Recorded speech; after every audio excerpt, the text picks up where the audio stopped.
चलो अब आगे नया काम शुरू कर लेते हैं। इस पे क्या होगा, ऑपरेटर्स कर चुके हैं, अच्छे से समझ में आ गया, यूसेज समझ में आ गई, टाइप सारी कर चुके हैं। बस एक टाइप अभी नहीं करी, दैट्स द टर्नरी ऑपरेटर। उसको करेंगे लेकिन थोड़ा सा टाइम डाल के। फिर उससे पहले कुछ इंपॉर्टेंट चीजें हैं समझने वाली, उसको नहीं करा तो टर्नरी ऑपरेटर भी समझ में नहीं आएगा। Let's understand. अच्छा एक चीज थी तुम्हारे पास, मैंने कहा था रिलेशनल ऑपरेटर में कुछ भी करो और एक्सप्रेशन जो बनाओगे, रिजल्ट किस में मिलेगा, ट्रू फॉल्स में। That's for the bool value. कि मुझे अगर मेरे पास एक ऐसी प्रॉब्लम है, मुझे ना अपने HTML के पेज पे ना फॉर्म्स में ये काम करना है कि व्हाट, अगर पासवर्ड मैच होता है कंफर्म पासवर्ड, तो उसको प्रिंट होके मिल जाए कि हाँ जी पासवर्ड मैच होगी। वरना अगर पासवर्ड मैच उसके नहीं हुए तो उसको मैसेज फॉर्म के अंदर शो होना चाहिए पासवर्ड मैच नहीं हुए। फिर वो री एंटर करेगा पासवर्ड। अगर किसी ने यूजर नेम दिया, तो यूजर नेम मैं चाहती हूँ 3 से कम कोई यूजर नेम है ही नहीं। होता है ना चाइनीज वालों की भी होता है, एक्स यू शू नाम का कुछ होता है, की यू कुछ होता है, समथिंग ऐसे कुछ होते हैं। Because country wise religion wise हर एक के नाम की लेंथ होती है। अब जैसे आप इंडियन सोच लो, इंडियन नेम सोच लो, किसी का नाम 3 लेटर से कम हो ही नहीं सकता। डन। तो मुझे ये चाहिए कि अगर किसी ने नाम खाली छोड़ दिया, पासवर्ड मुझे चाहिए 8 कैरेक्टर का स्ट्रॉन्ग पासवर्ड चाहिए। हर एक का अपना पासवर्ड होगा। तुम जीमेल्स बनाते हो तो कुछ तो अपना जो अपना नाम होता है उसी के नाम की जीमेल बनाते हो।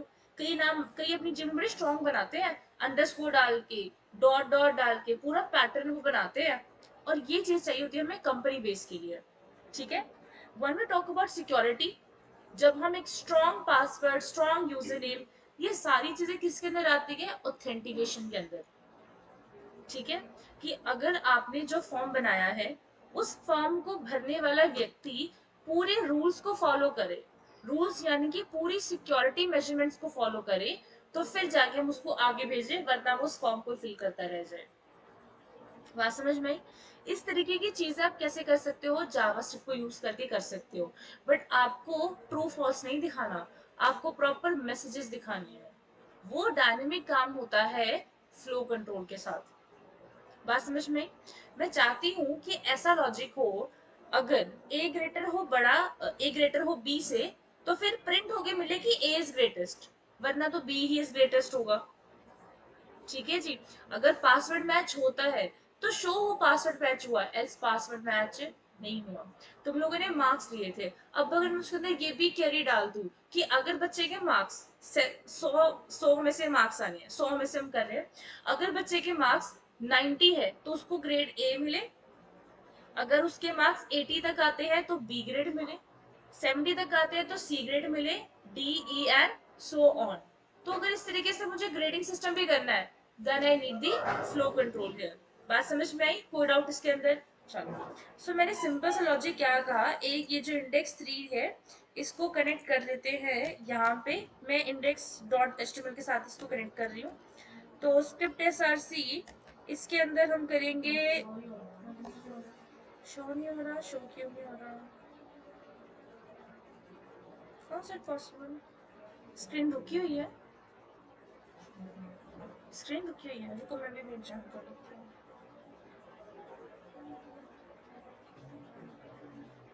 रुको एक और ऑनलाइन ज्वाइन करने की कोशिश करते हैं।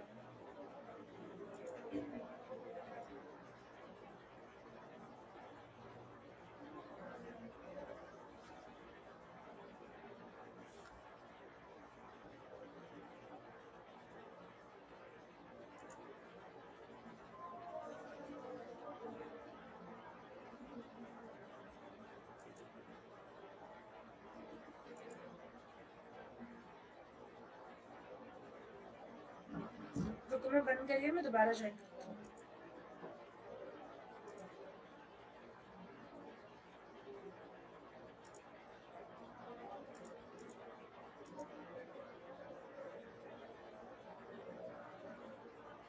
अब शो हो रही है स्क्रीन। ठीक। सो हम बात कर रहे थे फ्लो कंट्रोल की, तो ये मैंने अपना टैग लगा दिया स्क्रिप्ट का। अब हमने क्या करना है, हम बनाएंगे एक variable, suppose let a is equal to, मैं एक इंटीजर नंबर से पूछ रही हूँ, और इंटीजर नंबर ऐसे नहीं पूछा जाता, हम लिखेंगे पार्स इंट लिख के, और फिर मैं इसको पूछूंगी प्रॉम्प्ट के अंदर। यही था सिंटेक्स। प्रिंट नहीं आता, प्रॉम्प्ट आता है। और ओके, रिकॉर्डिंग देख लेना। तो मैं यहाँ पे लिख रही हूँ एंटर अ नंबर, और कॉपी किया और नीचे इसकी जगह इसको पेस्ट कर दूंगी। याद होगा एरर का मतलब, लेट से एक वेरिएबल बार बार नहीं बना सकते। अब इसके अंदर मुझे क्या चाहिए, मैं लिख रही हूँ, पहले समझ लो फ्लो कंट्रोल। मैं इसको यहीं पे नोट्स बना देती हूँ।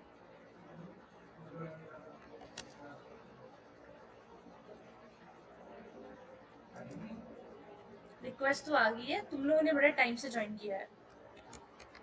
चलो, तो नेक्स्ट हमारे पास क्या है, फ्लो कंट्रोल। ठीक है, अब फ्लो कंट्रोल के अंदर क्या क्या कैटेगराइजेशन है, ये समझ में आ गया कि क्यों चाहिए होता है। अब नाउ लेट्स टॉक अबाउट कि फ्लो कंट्रोल में क्या लॉजिक्स होंगे। तो पहले आप जरा टाइप्स ऑफ फ्लो कंट्रोल समझ लो कि कितनी कितनी कैटेगराइजेशन है। तो फ्लो कंट्रोल किन तरीके से मैनेज किया जाता है।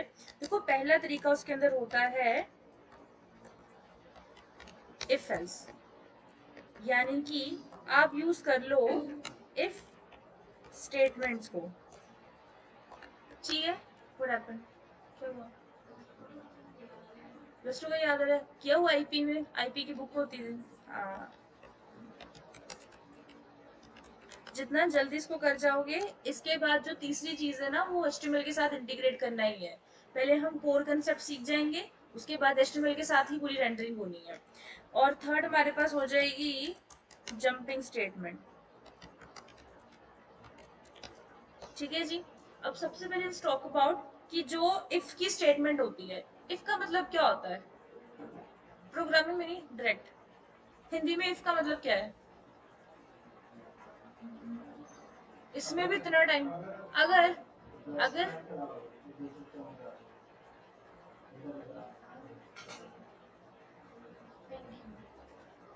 तो इफ में क्या होगा, इफ का मतलब क्या होता है अगर। तो मैंने पहली कंडीशन देनी है इफ के साथ, ठीक है। तो यहाँ पे हम जरा इसकी कैटेगराइजेशन लिख देते हैं। इफ के अंदर कौन कौन सी टाइप आती है, एक आती है इफ। अगर आपको क्या चाहिए, सिंपल इफ चाहिए, बताएंगे कब इसको यूज करना है। बी कैटेगराइजेशन होती है इफ एल्स, ठीक है, अगर ये वरना ये। और तीसरी होगी नेस्टेड इफ एल्स। ठीक है, सॉरी यहाँ पे सी आना चाहिए था, माय मिस्टेक। और मैं यहाँ पे एक डी लिख दूंगी। एक होती है एल्स इफ। ठीक है, तो आप लोगों को पता ही है क्या क्या लॉजिक है, तो साथ साथ में जल्दी से इसकी प्रैक्टिस करते जाएंगे। अब ये 2 नंबर ले लिए, अब मुझे क्या चाहिए, मैंने कहा अगर। सिंटेक्स भी साथ साथ में देख लेना। अगर यहाँ पे मेरे पास कोई कंडीशन नंबर 1 है और उसका मैंने यहाँ पे बना दिया ब्लॉक, तो यहाँ पे लॉजिक क्या होगा, आ गया code to be executed if condition 1 is true. ये जो जावास्क्रिप्ट है वो इतना इंटेलिजेंट है, अपने आप समझता रहेगा। बात समझ में आई। इफ का मतलब होता है अगर कंडीशन 1 लिखा है, कंडीशन 1 के अंदर आप वो एक्सप्रेशन दोगे जो अभी तक आप रिलेशनल बूलियन इन सारे ऑपरेशन को लगा के सोच रहे थे। तो कंडीशन 1 अगर ट्रू होगी तो इसकी ब्रैकेट के अंदर जो लिखोगे ना, सिर्फ वही एग्जीक्यूट होगा। और यहाँ पे क्या होती है, नेक्स्ट स्टेटमेंट होती है। बात समझ में आई। तो यहाँ पे जरा इस सबको एक बार एग्जीक्यूट करके देख लेते हैं। मैंने कहा अगर a ग्रेटर देन b है, और फिर मैं यहाँ पे लिखूं डॉक्यूमेंट डॉट राइट लिख के a इज ग्रेटेस्ट, और यहाँ पे नेक्स्ट स्टेटमेंट है। नेक्स्ट स्टेटमेंट कोई भी स्टेटमेंट हो सकती है, it may or may not be related to your if block. हो सकता है कि आपने उसके साथ रिलेटेड स्टेटमेंट लिखी हो। इस लाइन के कहने का मतलब क्या है, मैं लिखा डॉक्यूमेंट डॉट राइट। तो जरा सोच के बताओ, डॉक्यूमेंट डॉट राइट में अब मैं क्या लिखूं, बी इज ग्रेटेस्ट, यही आना चाहिए ना, बट मैं लिखूंगी नहीं, मैं लिखूंगी प्रोग्राम टर्मिनेट। मैं बताऊंगी क्यों नहीं लिख रही मैं। एंड कहाँ पे एग्जीक्यूट किया, नहीं किया इसको अभी तक, तो हम कर देते हैं F5, और ये चलना चाहिए। Enter number 10 20, program terminate. A greater B से, तो प्रोग्राम क्या आ गया, टर्मिनेट आ गया। क्यों आया, क्योंकि इफ की कंडीशन क्या थी, फॉल्स थी। बात समझ में आई? अब जिसके मन में ये था कि यहाँ पे 20 ग्रेटेस्ट क्यों नहीं लिखा, बिकॉज नेक्स्ट स्टेटमेंट कोई भी हो सकती है और next statement always execute. Example, page reload किया, यहाँ पे मैंने दिया 40, बी की वैल्यू दी मैंने 2, एज ग्रेटेस्ट आ गया और साथ में क्या प्रिंट होके आ गया, प्रोग्राम टर्मिनेट्स। तो नेक्स्ट स्टेटमेंट चलनी ही चलनी है। नेक्स्ट स्टेटमेंट वो स्टेटमेंट होती है जो किसी भी ब्लॉक के अंदर नहीं होती। सबको बात समझ में आई? कोई है डाउट वाला? जिसको नहीं समझ में आई तो प्लीज बता दो। एनीवन? अब एक फाइनल टाइम समझ लेते हैं, क्योंकि देखो करवानी मैंने सिर्फ एक स्टेटमेंट है, बाकी सबके मैं सिर्फ प्रोग्राम दूंगी, तुम वो खुद करोगे। यहाँ पे क्या हुआ, इफ कंडीशन लगाई, कंडीशन नंबर 1 हमने लगा दी ए ग्रेटर देन बी। जो भी चीज आप इन कर्ली ब्रैकेट्स के अंदर लिखोगे उसको एक ब्लॉक माना जाएगा। ब्लॉक के अंदर जो भी स्टेटमेंट्स होती हैं उनको टेक्निकली सेट ऑफ स्टेटमेंट्स बोला जाता है। सबको बात समझ में आई? ये सेट ऑफ स्टेटमेंट्स होती हैं और ये यहां से शुरू हुआ, यहाँ पे खत्म हुआ। अगर ये यहाँ पे ट्रू रिटर्न करेगी तो ये चलेगा, वरना कोई भी नेक्स्ट स्टेटमेंट चलेगी। और अगर ये ट्रू हो भी गया तो भी नेक्स्ट स्टेटमेंट जरूर चलेगी। अगर सेकंड बात करें इफ एल्स की, तो इफ का ब्लॉक खत्म हुआ, उसके बाद अगर मैंने यहाँ पे एल्स लगा दिया तो फिर मैं यहाँ पे लिख सकती हूँ, इस लाइन को कॉपी करके यहाँ पे पेस्ट कर दूं और फिर मैं लिख दूं कि जो बी है ना वो ग्रेटेस्ट है, और मैं लिखूँ 10, मैं लिखूँ 20, आ गया B is greatest and program terminate. क्या यहाँ तक समझ में आया? कोई डाउट है यहाँ तक तो प्लीज बता दो। नो, बहुत इजी था ना? अच्छा, अब इजी लगे कोई नहीं, 2 मिनट खर्च जाओ। अब यहाँ पे क्या होगा, ये एल्स का ब्लॉक है। एल्स के ब्लॉक में क्या हम यहाँ पे कभी कोई कंडीशन दे सकते हैं? जिंदगी में ऐसा कभी ना करना। एल्स में कोई कंडीशन नहीं आती। In case of if else, else के आगे कभी ऐसे ब्रैकेट नहीं डाल देनी कि अपनी मर्जी है, अगर इफ ट्रू हुआ तो ये चल जाएगा, वरना एल्स की कंडीशन चेक हो जाएगी, ऐसा कुछ नहीं होता। सो इफ एल्स में ऐसा नहीं होना। ठीक है, तो एक सिंटेक्स हम ड्रॉ कर लेते हैं, ये इफ के लिए था, और एक हम सिंटेक्स ड्रॉ कर लेते हैं फॉर इफ एल्स, और इसके लिए आप यूज करोगे यहाँ पे इफ की जो भी आप कंडीशन देना चाहते हो। एक सेकेंड, जस्ट कंडीशन नंबर 1, फिर उसका ब्लॉक आएगा और यहाँ पे फिर एल्स का ब्लॉक आएगा। बात समझ में आई? और नीचे उसकी एग्जाम्पल दी हुई है, तो इफ और इफ एल्स दोनों समझ में आ जाएगी। दिक्कत की बात यह है कि हमेशा एल से यूज करना है कि कभी इफ भी यूज कर सकते हैं। जहां पे आपको ऐसा पार्ट नहीं चाहिए, अगर मैच हुआ तो ठीक है, वरना नहीं। इसको हैंडल कैसे करते हैं, तो एक छोटा सा प्रोग्राम बना के देखिए, छोटी सी गेम करके देखते हैं। चलो, मेरे पास क्या था, मैंने ना लेट करके एक नेम लिया, मैंने सिर्फ एक प्रोग्राम, एक गेम जैसा बना के दिखाना है, बाकी के मैं सिर्फ सिंटेक्स बताऊंगी, आपने वो गेम बनानी है। तो मैंने लेट करके एक प्रॉम्प्ट से उसका नाम पूछा, मैंने कहा एक काम करो, तुम ना नंबर एंटर कर दो, एंटर अ नंबर। अब इस केस में मैं इंटीजर नहीं लूंगी क्योंकि वो स्ट्रिंग होगा, नाम एक स्ट्रिंग होता है। तो फिर हम लिखेंगे let pass is equals to again prompt, और मैं उससे पूछूंगी enter password. Again variable should be short and precise, तो मैंने सिर्फ पास लिखा ना कि password. Let c pass, that is the confirm password for me, और मैंने यहाँ पे लिखा enter, sorry confirm your password लिखना चाहिए, कंफर्म योर पासवर्ड लिख दिया। तीनों का इनपुट आ जाएगा। अब कोशिश करके देखते हैं, मैंने कहा अगर जो पासवर्ड है मैच हुआ कंफर्म पासवर्ड से, तो कैसे मैच करें, कैसे कहें कि ये पासवर्ड दूसरे पासवर्ड के बराबर है? क्या लगाए, क्या बनाएं, क्या क्या कर सकते हैं? कुछ ना कुछ कंडीशन तो बनानी है ना, यही सोचना है कंडीशन कैसे बनाए। तो इससे होगा क्या, मैंने कहा अगर यूजर ने मान लो मुझे दिया 123, कंफर्म पासवर्ड दिया 123, how I am able to check that this is equal to this? अब मुझे इतना समझा दो बस, ये कैसे करें।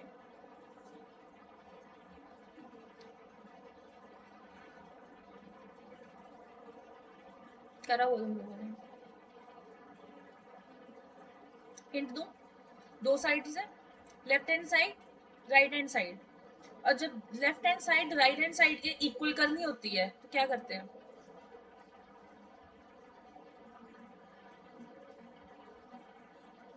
2 मिनट लो, आराम से सोचो, अभी पहली बार प्रोग्रामिंग कर रही हूँ तो इतना टाइम लगता है। सोचो, आराम से सोचो, फिर मुझे आंसर दो। वैसे ऑनलाइन वाले भी आंसर दे सकते हैं।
एंटर नंबर ले लिया, पासवर्ड पूछ लिया, कंफर्म पासवर्ड पूछ लिया।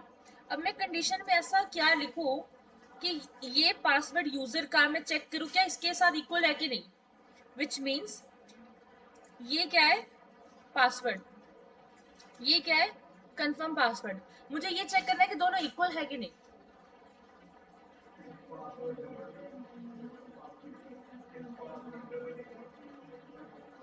चलो, हो गया सॉल्व बच्चा। अगर लिखूं पासवर्ड, पासवर्ड क्या मैच कर रहा है, कंफर्म पासवर्ड स्ट्रिंग है ना दोनों साइड से, दोनों टेक्स्ट है, तो मुझे क्या करना है, दोनों के बीच में अगर मैं इज इक्वल टू, अरे टेक्स्ट हो ना हो, टीचर ही क्यों चाहे क्यों ना हो, लेफ्ट हैंड साइड को राइट हैंड साइड के इक्वल करना है, तो मैथ्स में इक्वल टू यूज करते हो कि नहीं। मैथ्स में तुम लोग क्या करते हो, सिंपल से लॉजिक लिखते हो, left hand side equal to right hand side, तो तुम्हें वही समझाया प्रोग्रामिंग में ये इक्वल टू है। हो गया। मैंने कहा अगर पासवर्ड मैच करता होगा कंफर्म पासवर्ड से, तो डॉक्यूमेंट डॉट राइट करके मुझे इतना लिख दो कि जो पासवर्ड है वो मैच है। एल्स में क्या होगा कि डॉक्यूमेंट डॉट राइट, ये देखो आ गया, टैब प्रेस करो, हो गया, कितना सौखा था। रीलोड करो, पासवर्ड मैंने दिया 12, पासवर्ड दिया 12, सॉरी नंबर देना था, दोबारा रीलोड करते हैं। तो मैंने दिया अपना नाम और 89 दिया, और 89 दिया, एंटर नंबर अगेन।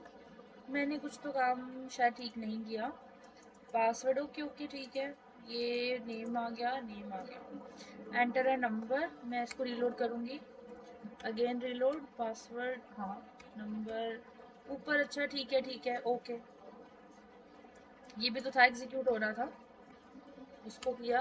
अब नेम पूछना चाहिए इसको, तो मैं ज़रा इसको एग्जीक्यूट करती हूँ। कंफर्म योर पासवर्ड, मैंने दिया 45 ओके, और एंटर नंबर फिर से पूछ रहा है, नेम आना चाहिए था, सॉरी, तो गलत लिखा था, दैट्स वाई गलत इंटरप्रेट हो रहा था।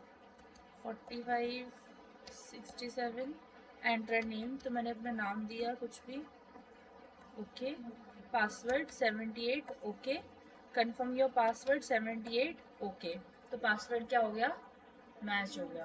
पहले मैं गलत लिख रही थी तो वो चल रहा था, जब मैंने सही लिख दिया तो पासवर्ड सही चल गया। अब मुझे क्या चाहिए, मैं फिर से रीलोड करूँगी, मैंने अपना नाम दिया, ओके किया, मैंने दिया पासवर्ड एम के, ओके किया, कंफर्म पासवर्ड दे दिया 67, आ गया पासवर्ड डज नॉट मैच। अब मैंने ये बोला तुम लोगों को कि पासवर्ड तो मैच हुए कंफर्म पासवर्ड के, तो इफ एल्स डाल दिया। अगर ये सिर्फ एक नेक्स्ट स्टेटमेंट होती तो मैंने बताया था ना, हो सकता है इसके साथ रिलेटेड हो सकता रिलेटेड ना हो। अच्छा पासवर्ड मैच हो गया, पासवर्ड मैच होने के बाद क्या करोगे, दैट्स वेरी वेरी इंपॉर्टेंट। तो मैंने क्या कहा, मैंने कहा इसके बाद उसकी एज पूछ लो, तो मैं यहाँ पे क्या करूँगी, मैं लेट एज नाम का वेरिएबल यहाँ पे बनाऊंगी, फिर मैं उसको प्रॉम्प्ट करके इंटीजर पूछूंगी, पार्स इंट, मैंने किया प्रॉम्प्ट, फिर उससे पूछा एंटर योर एज, एज पूछी जाएगी। अब मैं क्या करूंगी, यही इफ एल्स ना मैं इफ के अंदर लगा दूंगी, that's what we call nesting, इसको नेस्टिंग बोला जाता है। दिस इज वन रूम, इस रूम के अंदर अगर एक और रूम होता, that would be called nesting of rooms, मतलब one thing is inside of another thing, it could be anything, one thing is inside of another thing, that's what we call nesting. तो मैंने लिखा if आ गया, अगर as greater than होगी 18 से, तो मुझे डॉक्यूमेंट डॉट राइट करके दो यू आर एलिजिबल, ठीक है, ये आना चाहिए। और अगर ऐसा नहीं है तो एल्स के अंदर document dot write you are not eligible. बात सबको समझ में आई? अगर एज ग्रेटर देन 18 है then you are eligible, else you are not eligible. बात सबको समझ में आई? एक चीज अब और बात ध्यान से सुनो, मैंने कहा यहाँ पे ये स्टेटमेंट होगी और एक ये स्टेटमेंट होगी, ये सारा अगर मैं कोड में छोटा करके बताऊँ तो वैसे ऐसा दिख रहा होगा, इसके अंदर ये सारा लॉजिक। तो ये कोड कब चलेगा, एज सिर्फ तब चलेगी जब उसके पासवर्ड मैच होंगे। समझ में आ रहा है?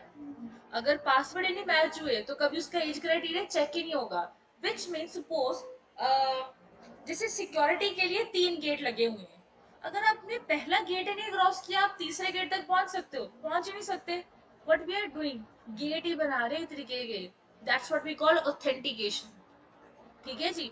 अब मैंने कहा अच्छा ये चीज एक और, अगर पासवर्ड मैच किया तो पहुंच जाए, एल्स के अंदर password does not match, password match होता है तो हम उसको एज पूछ रही है, तो मैं क्या करना चाहती हूँ, अगर उसका पासवर्ड मैच नहीं होगा तो मैं यहाँ पे एक कंसेप्ट अप्लाई करना चाहती हूँ जिसको मैं कह रही हूँ गिव 3 चांसेस टू ट्राई।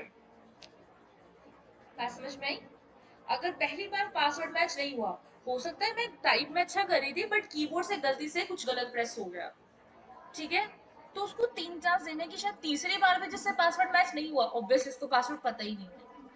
तो ऐसा लॉजिक कैसे बनाते हैं, पासवर्ड मैच ना होना तो मुझे क्या करना पड़ेगा, बस यहाँ पे अगर मैं लिख दूं इफ, अगर मैं लिखूं कि जो पासवर्ड है नहीं मैच हुआ कंफर्म पासवर्ड से, तो फिर मैं उसको कह सकती हूँ कि जी ट्राई अगेन, ठीक है। और एल्स के अंदर मैं इसको क्या कहूंगी, इनपुट लूंगी, फिर ऑब्वियसली पासवर्ड मैच होता तो ठीक है, नहीं है तो क्या करेंगे, इनपुट लेंगे। तो फिर इसका मतलब ये हुआ, एक बार मैंने ये कोड लिख दिया नॉट पासवर्ड मैच का, एक मैंने ये लिख दिया, और इसके अंदर मुझे 3 बार और लिखना पड़ेगा। एक एक चीज कितने बार लिखेंगे, बार बार थोड़ा लिखनी है। कोई ऐसा लॉजिक हो चीज एक बार लिखो चले बार बार, इसका बोला जाता है लूप। म्यूजिक भी तो सुनते हो, अच्छा लगा म्यूजिक तो उसको स्पॉटिफाई पे कहीं पे लूप पे डाल दिया, इसको भी लूप ही बोलते हैं। बात समझ में आई? लूप को 2 मिनट होल्ड पे रखना, उससे पहले इफ एल्स खत्म कर लो। इफ समझ में आ गई, एल्सिफ नेस्टिंग समझ में आ गई, एक लॉजिक और था। मैंने कहा ठीक है उसने पासवर्ड बिल्कुल ठीक दे दिया, कोई दिक्कत नहीं आई।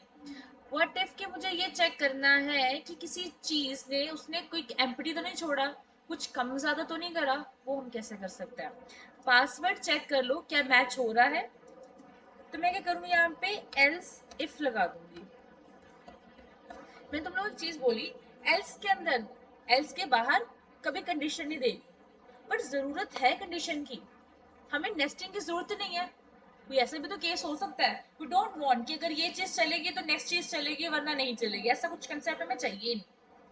तो हम क्या करेंगे उस केस में एल्सिफ लगाएंगे।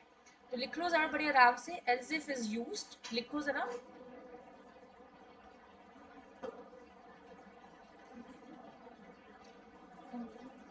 मैं हर एक लाइन बोलूंगी, वो अपने अपने नोट्स में लिखनी है। लिखो जरा पहली स्टेटमेंट के लिए, the simple if statement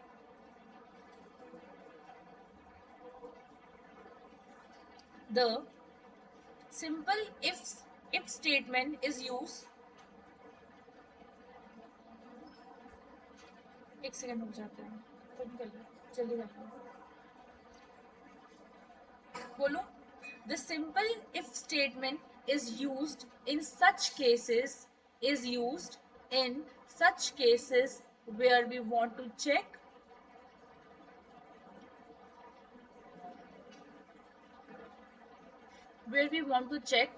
one simple condition, where we want to check one simple condition and transfer the control and transfer the control to any further or next statement. यही पढ़ा है इफ के अंदर, simple if के अंदर, और any next और further statement. ठीक है, यही पढ़ा है. सिंपल इफ ये करती है, एक बार कंडीशन चेक कर ली, अब उसके आगे जो लिखा होगा वो एग्जीक्यूट हो जाएगा, बस उसी में कंट्रोल शिफ्ट करना है. सेकेंड लिखो, if else statement is used in such cases. The if else statement is used in such cases where the condition is used in such cases where the if else statement is used in such cases where we want to check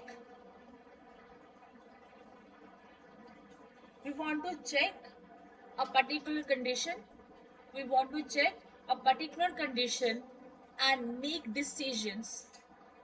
We want to check a particular condition and make decisions based on it.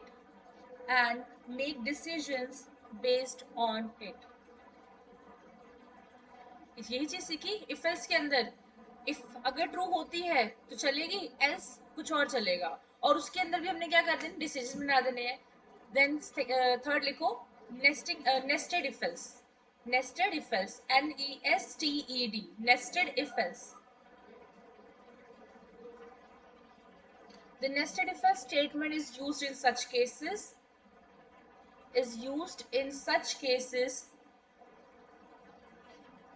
where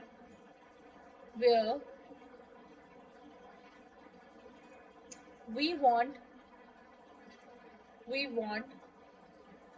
precise का मतलब क्या होता है, exact. So we want precise conditions. इसमें आप छोटी मोटी conditions नहीं लगा सकते, अगर ऐसा नहीं तो ऐसा नहीं. You have to be make sure कि तुम्हें एग्जैक्ट रिजल्ट क्या चाहिए. We want the precise conditions and lengthy code. इसमें कोड थोड़ा लेंथी भी होगा. अभी जैसे ये देख लो, बिना मतलब इतना सारा कोड बन गया.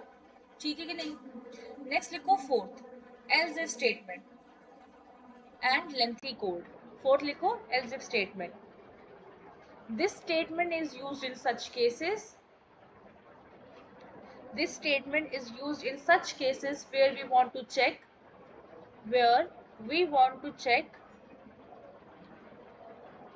multiple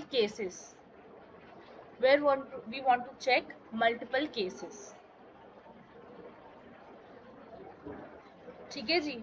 जब आपको मल्टीपल केसेस चेक करने हैं, केसेस का मतलब क्या हुआ, मैंने देखा कि ये चेक कर लो कि क्या उसका पासवर्ड मैच हो रहा है कंफर्म पासवर्ड ये कि नहीं, या फिर मैं उसको ये देख लूँ कि जो उसका पासवर्ड है, डॉट अगर ऊपर उसके ऊपर मैं लेंथ लगाऊं, एक लेंथ नाम का फंक्शन होता है, अभी तक बहुत सारे फंक्शन पढ़ दिए तुम लोगों ने. पासवर्ड की जो लेंथ है, मैंने कहा अगर वो लेस देन हुई ना 3 से या 2 से या 3 से, तो मैं ना उसको डॉक्यूमेंट डॉट राइट करके एक मैसेज प्रिंट करा के दे दूं that password must be of 8 characters. बात समझ में आई. चल करके देखते हैं इसको. अब ये मैंने पासवर्ड के ऊपर लगाया था, कंफर्म पासवर्ड के ऊपर नहीं. तो मैंने उसको नाम दिया MK, पासवर्ड दिया उसको मैंने NM, कंफर्म पासवर्ड NM, और योर एज 89, और ये आ गया your eligible and password matches. और for one time I will do one thing, मैं फिलहाल इसको हटा देती हूँ. तुम्हें मैं ज़्यादा कंफ्यूज नहीं करना चाहती। पासवर्ड मैच होता है तो ठीक है, वरना वो उसकी कंडीशन चेक कर ले। अब देखना ये चलेगा कैसे। रीलोड किया, नाम दिया, पासवर्ड दिया मैंने एम के, नहीं मैं कुछ और देती हूँ, एन एम दे रही हूँ मैं अगेन। एन एम मैंने पासवर्ड दिया, और यहाँ पे मैं पासवर्ड मैच नहीं करूँगी, मैं आई ओ दे रही हूँ। Password must be of 8 character. बात ध्यान से सुनो। मल्टीपल कंडीशन चेक करने का मतलब क्या है? अगर in case of else if की बात कर रहे हो, तो एल्स इफ को भी कॉल लैडर एज वेल। तो मैंने क्या किया, सबसे पहले एक ट्री से समझते हैं। मान लो यहाँ पे कोई ना कोई कंडीशन थी, यहाँ पे कोई कंडीशन थी। अगर वो कंडीशन क्या होगी, ट्रू होगी, तो उसकी स्टेटमेंट चलेगी। अगर नहीं चली तो एल्स में कोई आगे जो नेक्स्ट एल्सिफ है उसकी कंडीशन चलेगी।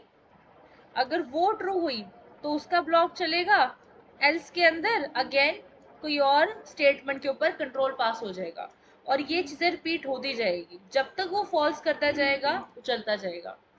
लेकिन कितनी कंडीशन दोगे? हाउ वुड वी नो कब रुकना है? वो रुकने वाला पार्ट ना एल्स के अंदर है। इफ से शुरू हो जाओ और एल्स इफ करके कंडीशंस देते जाओ। जब पता चल गया इसके आगे मेरे से कोड नहीं होना, तो क्या लगा दो, एल्स लगा दो, और एल्स में जो लिखोगे वही चल जाएगा। अभी भी तो यही हुआ था। अगर इफ ए ग्रेटेस्ट नहीं था तो कौन ग्रेटेस्ट निकला, बी निकला। तो यहाँ पे हमने क्या किया, हमने कहा पासवर्ड को पहले देख लो मैच कर रहा है कि नहीं। तो देखा मैंने गलत पासवर्ड दिया था, मैंने पासवर्ड नहीं मैच किए थे। तो पासवर्ड अगर मैच नहीं हुए तो मैंने क्या दिखा उसको, नेक्स्ट स्टेटमेंट क्या कर दो, लेंथ चेक कर दो। तभी उसने मुझे लेंथ बताया। अगर पहली स्टेटमेंट चल जाती तो उसने सेकंड स्टेटमेंट पे कभी आना ही नहीं था। करके देखते हैं कैसे। मैंने कहा मेरा नेम जो है ये है, नाम उसको मैंने दिया डीएफ और कंफर्म पासवर्ड दिया डीएफ। अब क्या शो हो रहा है, कुछ भी नहीं। क्यों नहीं शो हो रहा? जरा देखो इफ का ब्लॉक क्या है, खाली है, कुछ लिखा ही नहीं, सब कुछ तो कमेंट किया हुआ है। और एल्स के अंदर क्या होना था, अगर सपोज ना इफ चला ना एल्स चला तो फिर क्या चलेगा, एल्स ही चलेगा, ना इफ चला ना एल्स चला। तो इफ के अंदर पहले तो मुझे पासवर्ड सेम नहीं देने, दूसरा पासवर्ड की लेंथ मुझे 3 से ज्यादा रखनी है। तो जरा रीलोड करते हैं। तो पासवर्ड मैंने दिया, मान लो अपना नाम दिया, और एंटर पासवर्ड मैंने दिया, वो मैंने दिया टेस्ट, 4 दिए। फिर मैंने दिया ओके। अब मैंने इसको क्या लिखा, टेस्ट 8 9। आ गया, एल्स कंडीशन चलेगी। ना इफ चला ना एल्स इफ चला तो कुछ तो चलना चाहिए, तो एल्स चल गया। ये होता है यूजर का दिमाग पढ़ने के लिए। यूजर तुम्हें हर तरह की वो चीज देगा जो तुम्हें नहीं सॉल्व कर सकते। But being a developer this is completely your responsibility कि तुम यूजर कुछ भी दे, तुम्हें उसको हैंडल करना है। अगर यूजर ने इंटीजर नंबर दिया तो वो भी तुम्हारे पास सॉल्यूशन है, तुमने इंटीजर नंबर कैसे एक्सेप्ट करवाना है। बात समझ में आई? अगर उसने पासवर्ड मैच नहीं दिया तुम उसको बार बार यही प्रिंट कराओगे कि password do not match. Match है ही नहीं तो आगे कैसे चल जाओगे? उसको पहला गेट क्रॉस करने ही नहीं देना। तो ये तुम्हारे पास बहुत सारे तरीके हैं। अब तुम्हें इसमें से वो तरीका अपनाना है जो तुम्हें उस सिचुएशन में ठीक बैठ रहा है। अब वो चीज तभी पता चलेगी जब तुम इसकी प्रैक्टिस करोगे, and will give you some sort of questions जो तुम्हें इसको समझ सको, तुम्हें इसको ठीक लगे। एफ वाला सारा पार्ट समझ में आ गया? कोई डाउट है तो बताओ। चलो अब तुम्हारे इसके अंदर कुछ टास्क दे देते हैं। तो टास्क नंबर पहला, तुमने क्या करना है, तुमने एक क्रिएट करना है एक गेम। ठीक है जी। अब इसको मंडे तक का टाइम ले लो चाहे तो, एक गेम क्रिएट, क्योंकि तुम लोग ये चीज़ पहली बार कर रहे हो तो पहली बार उतनी चीज़ें समझ में नहीं भी नहीं आती। पिछली जितनी असाइनमेंट होगी लेट इट बी, अब ये जो असाइनमेंट है दिस मैटर द मोस्ट। तो तुमने गेम क्रिएट करनी है। उस गेम में क्या होगा, there could be multiple gateways for this. पहली चीज़ क्या होनी चाहिए, यूजर का इनपुट पूछना उससे। ठीक है, और वो ऐसे नहीं पूछ लेना, तुम लोगों ने HTML इंटीग्रेट करनी है। कैसे, चलो समझते हैं। HTML में आते हैं, ये मेरा टैग लगा हुआ है, मुझे पता है इसकी वजह से मेरी जावास्क्रिप्ट चल रही है। इसके पहले मैं HTML को डिस्प्ले कराना चाहती हूँ, तो मैं H1 के अंदर उसको लिखूंगी हाय वेलकम। अब सब चीज थोड़ा ना हमने वहां पे लिखनी है डॉक्यूमेंट डॉट राइट के अंदर, ठीक है, तो हम HTML को भी साथ में यूज करेंगे। Hi welcome to the game hub, मैंने कुछ ऐसा नाम लिया, तुम लोग अपना नाम लिखना, ये ना चुराना। पैराग्राफ के अंदर गेम की सारी इंफॉर्मेशन लिख दो। बात समझ में आ गई? उसके बाद तुमने क्या करने हैं, कुछ रूल्स वगैरह लिख देना फिलहाल यहाँ पे। सो मैं यहाँ पे कर रही हूँ कुछ रूल्स, अभी मैं कुछ नहीं लिख रही। Now give your user input. एक सेकेंड, बाद में जब आगे पढ़ेंगे ना तो हम इसके ऊपर बटन्स लगाएंगे। कोई बटन के ऊपर जब तक क्लिक नहीं कर देता तब तक वो अलर्ट मैसेजेस आएंगे। बाद में हम इसके ऊपर मैसेजेस बटन भी लगाएंगे। अब हमने सिंपल सा लॉजिक कहा कि हाय गिव गिव इनपुट। ऐसा अच्छा लगेगा कि नाम से अच्छा लगेगा? काश ऐसा हो जाए हाय और यहाँ पे हाय के बाद उसका नाम प्रिंट हो जाए, वो अच्छा लगेगा ना। लेकिन नाम कहाँ पे है? जावास्क्रिप्ट पे। तो जो ये लाइन होगी ना, ये वाली, वो जावास्क्रिप्ट की फाइल की बाद प्रिंट होगी। And in this file you may have to create multiple JS file. बात समझ में आ गई? तो मैंने कहा पहले ये फाइल चल जाए। इस फाइल में क्या होगा, ये फाइल यहाँ पे कुछ नहीं करेगी, सिर्फ और सिर्फ यूजर का इनपुट लेगी। बस तुम्हारा ब्रेन चेक करना है कि तुम किससे काम कर सकते हो। यूजर इनपुट लिया तो उससे क्या आ जाएगा, नाम आ जाएगा। तो पहला गेट हो गया, यहाँ पे रेडी हो रहा है। अब गेट 1 को क्रिएट करने के लिए हम क्या करेंगे, हम लगाएंगे ऑथेंटिकेशन। हम उसको बोल देंगे पासवर्ड को क्या कर लो, चेक कर लो, ठीक है, पासवर्ड चेक कर लो कंफर्म पासवर्ड के साथ। फिर हम उसको बोलेंगे, हम उसको पैराग्राफ के अंदर क्या शो करके दे देंगे, टर्म्स एंड कंडीशंस शो करके दे देंगे। होती है ना, ऐप को इंस्टॉल करते तो पहले बोलता है कि प्राइवेसी पॉलिसी लो, टर्म्स एंड कंडीशन लो। आप लोग वेब एप्लीकेशन में कल को जाओगे तो ये चीजें आपके हाथ से निकलनी चाहिए। हमने उसको बोला टर्म्स एंड कंडीशंस लो। अब हम दोबारा से एक ऐसा स्क्रिप्ट टैग लगाएंगे जिसमें ये चीज लिखी होगी, do you accept the terms and conditions. अगर उसने कहा यस, ये मैं सिर्फ रफ में लिख के दे रही हूँ, मैं कंडीशन नहीं बना रही, तो तुम भी ऐसे करके इसके अंदर यस ना लिख देना, वो कुछ नहीं चलेगा। तो ऐसा करना ही नहीं। तो हमने लिखा अगर उसका आंसर क्या हो जाएगा, यस हो जाएगा, तो फिर उसको क्या करो, उसको ना सिर्फ बड़ा बड़ा शो करके दिखा दो कि हाय, जो भी उसका नाम होगा, वेलकम, मैं यहाँ पे लिख देती हूँ उसका जो नाम होगा, और यहाँ पे उसको बोल देना जो गेम है वो क्या हो रही है, स्टार्ट हो रही है। अच्छे से पैटर्न में उसको प्रिंट करना। तुम लोगों ने बहुत अच्छे अच्छे HTML के अंदर वो टैग्स करे हुए, you got a few things to write, right, ठीक है, तो उसको वो पूरा तरीके से इम्प्लीमेंट करना। और क्या कर सकते हो, अगर तुम्हें डॉक्यूमेंट डॉट राइट ही यूज करना है तो तुम, अगर सपोज मेरे पास, मैंने कहा पासवर्ड, अगर मैं लिख देती हूँ यहाँ पे that password match document dot right, मैंने यहाँ पे लिखा, और मैं यहाँ पे H1 का टैग यूज कर रही हूँ। यू पीपल वर आस्किंग कि कैसे इसको इंटीग्रेट कर सकते हो। H1 टैग वहाँ पे भी यूज करते हो, यहाँ पे मैंने डबल कोट्स के अंदर लिख दिया, और मैं यहाँ पे लिख रही हूँ वेलकम, और वेलकम के बाद मुझे इसका नाम लिखना है, बट फिलहाल मैं लिख रही welcome to the game hub, इतना बहुत है, जो भी इसका नाम आएगा। Enter your name, password MK, confirm password MK, आ गया, welcome to the game hub. और ये जो GA गेम कब जो भी लिखा है मैंने, ये जावास्क्रिप्ट के अंदर लिखा हुआ है, अगर आप ध्यान से देखो तो ये वाला है, आ गया प्रिंट होके। वही H1 वहां पे है, वही H1 यहाँ पे है। तो इस तरीके आप CSS को भी लिख सकते हो। जस्ट हमारी ये जो फ्लो कंट्रोल है, द मोमेंट हमारा ये कंप्लीट हो गया ना, फिर हम ऐसा करेंगे कि HTML के अंदर कुछ नहीं लिखेंगे। HTML के अंदर जो भी लिखा जाएगा वो जावास्क्रिप्ट के द्वारा लिखा जाएगा। कोई आपका फेलोमेट अगर आपका पेज देखता है, उसको ये पता नहीं चल पाएगा कि यहाँ पे जावास्क्रिप्ट यूज हुई है। क्लैरिटी मिली? डाउट समझ में आया? कोई है कुछ क्वेश्चन पूछने वाला तो बता दो, कर लो, बहुत अच्छा रहेगा। तेरी MST कभी खत्म हुई है?